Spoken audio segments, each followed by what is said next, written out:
Hallo Modelleisenbahnfreunde, herzlich willkommen auf meinem Modellbahnkanal Weppels Wunderwelt. Ja, ich habe schon länger nichts mehr Neues rausgebracht. Das liegt mit daran, dass ich am Bahnhof deutlich weitergebaut habe.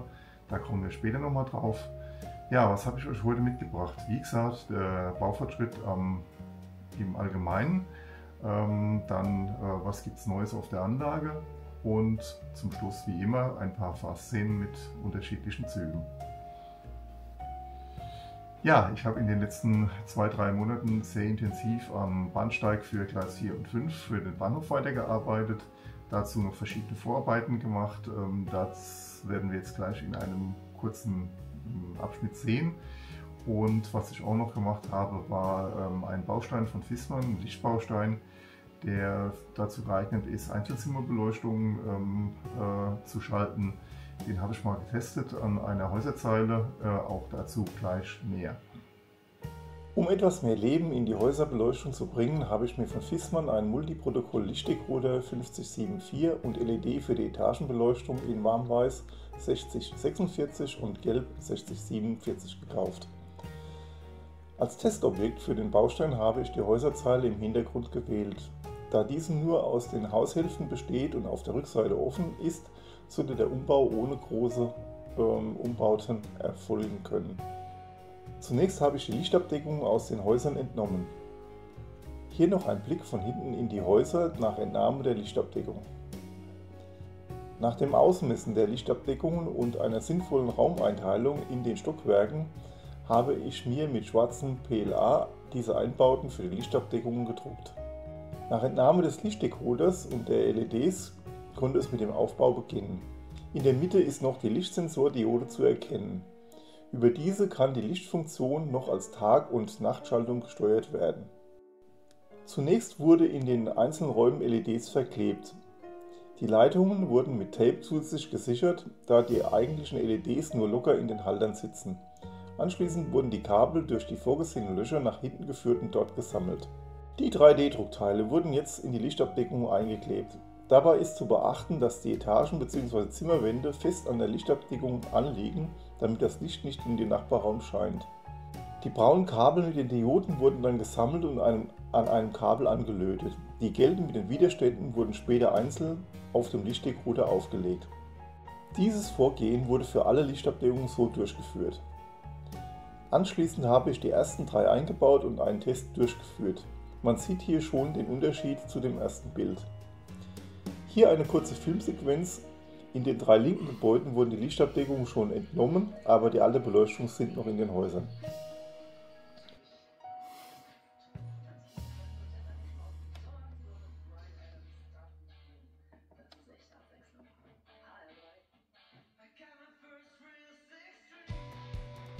Hier noch eine Aufnahme nach dem kompletten Umbau.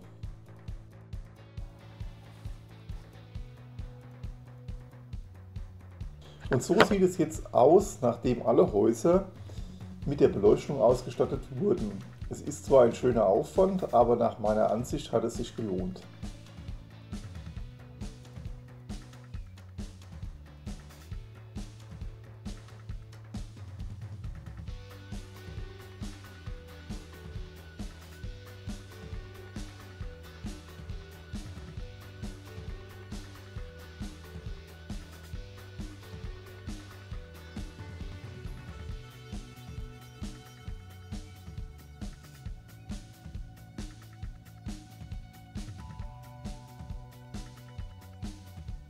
Beim Weiterbau am Bahnhof habe ich zunächst Gleis 3 geschuttert und den Schutter dann mit Weißleim-Wassergemisch befestigt.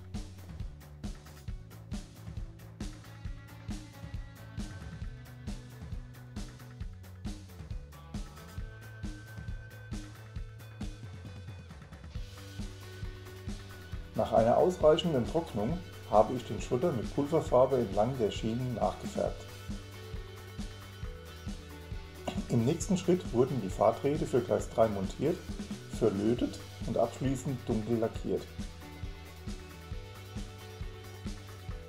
Für die beiden nächsten Bahnsteige habe ich dann aus Styrodur eine Distanz verklebt, um den Bahnsteig auf die richtige Höhe zu bringen. Dann wurden die Elemente für die Plattform ausgelegt und nachgearbeitet. Diese wurden dann miteinander verklebt und die Treppen zu den Unterführungen eingebaut. Anschließend wurde das Dach Stück für Stück mit den Säulen zusammengebaut. In den ersten beiden Säulen befinden sich wieder die Stromzuführungen für die Beleuchtung.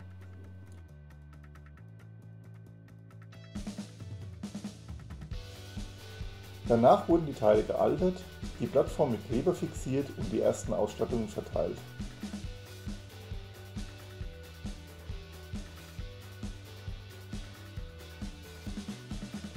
In das Dach wurde als Beleuchtung ein LED-Streifen eingeklebt und mit den beiden Steckersäulen verbunden. Das fertige Dach wurde dann aufgesetzt und mit einem Potentiometer in der Helligkeit eingestellt. Das Dach erhielt noch eine Färbung mit Pulverfarbe. Danach habe ich das Dach zum Aufstellen der Figuren noch einmal abgenommen. Hier nun einige Figurengruppen, nachdem das Dach wieder aufgesetzt war.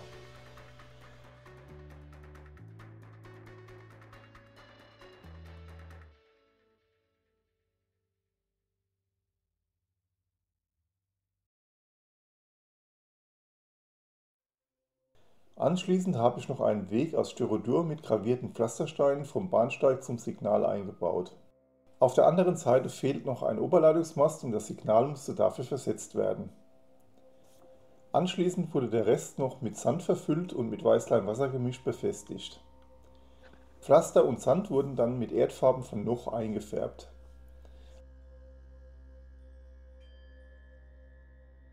Als nächstes wurden die 3 fehlenden Oberleitungsmasten auf der Außenseite von Gleis 4 verbaut. Danach folgten noch die Mittelmasten zwischen Gleis 5 und 6. Die beiden Bereiche wurden dann wieder mit Sand befüllt und mit einem Weißleim-Wassergemisch befestigt. Der Bereich zwischen Gleis 5 und 6 wurde auch gleich noch eingefärbt. Das war es für dieses Mal am Bahnhof. Als nächstes erfolgten noch das Schottern und der Farbfinish der Gleise 4 und 5. Hier noch eine Kamerafahrt entlang des fertigen Bahnsteigs.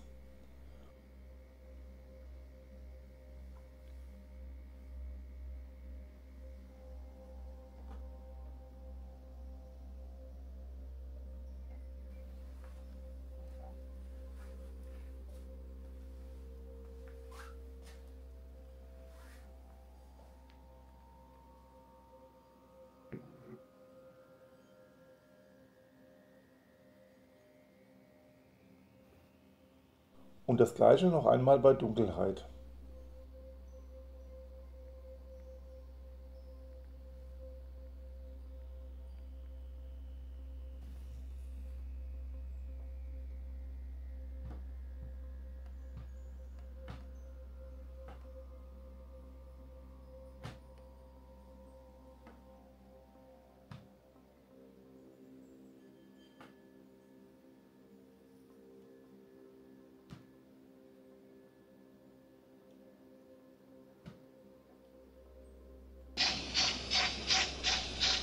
Dann noch eine Fahrt aus Sicht des Lokomotivführers über das Gleis 5.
Und noch einmal über Gleis 4 zurück.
Was gibt es Neues auf der Anlage?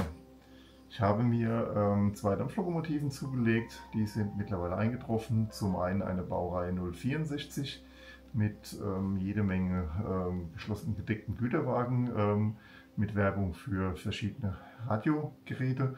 Und was habe ich mir noch gekauft? Das ist die Sachet, die US-amerikanische Lokomotive, die jetzt nicht unbedingt zur Anlage passt, mit einem Flachwagenset von Märklin. Beides sind jetzt hier schon im Bahnhof zu sehen. Die stelle ich dann auch nochmal in kurzen Abschnitten einzeln vor. Die erste Lokomotive, die ich vorstellen möchte, ist die US-Getriebe-Dampflokomotive Sachet von Märklin mit der Artikelnummer 38700. Die Lokomotive passt jetzt nicht unbedingt zur Anlage, aber mit außergewöhnlichem Antriebssystem, einem Dampfmotor mit 3 senkrecht auf eine Kurbelwelle wirkenden Zylindern, dem nach links versetzten Kessel und den 4 angetriebenen Drehgestellen über eine Königswelle und Winkelgetriebe war es mir wert, die Lokomotive anzuschaffen. Hier noch eine Fahrbewegung mit einer Auswahl an Sonderfunktionen.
Mit dem zugehörigen US-Flachwagenset mit der Beladung Grubenholz von Märklin mit der Artikelnummer 45600 beim Halt im Bahnhof.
Die zweite Lokomotive ist die 064 106-8 von Märklin mit Artikelnummer 39659.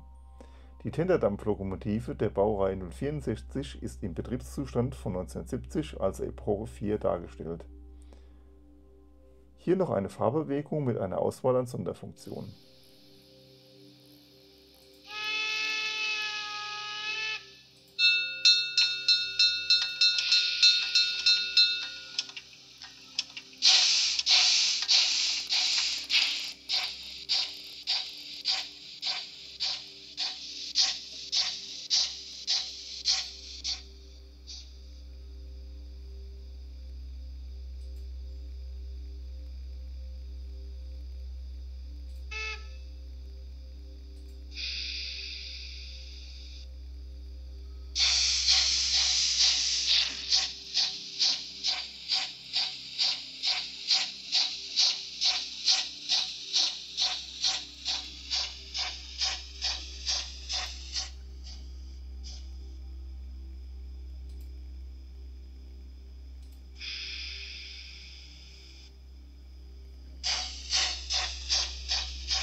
Die Lokomotive führt einen Zug mit gedeckten Güterwagen mit Werbeaufdrucken von verschiedenen Radio- und Fernsehgeräteherstellern, hier nun beim Halt im Bahnhof.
So, das war's dann wieder für heute. Wenn euch das Video gefallen hat, freue ich mich auf eure Kommentare und einen Daumen hoch. Es folgen jetzt noch einige Fraßszenen. Viel Spaß dabei.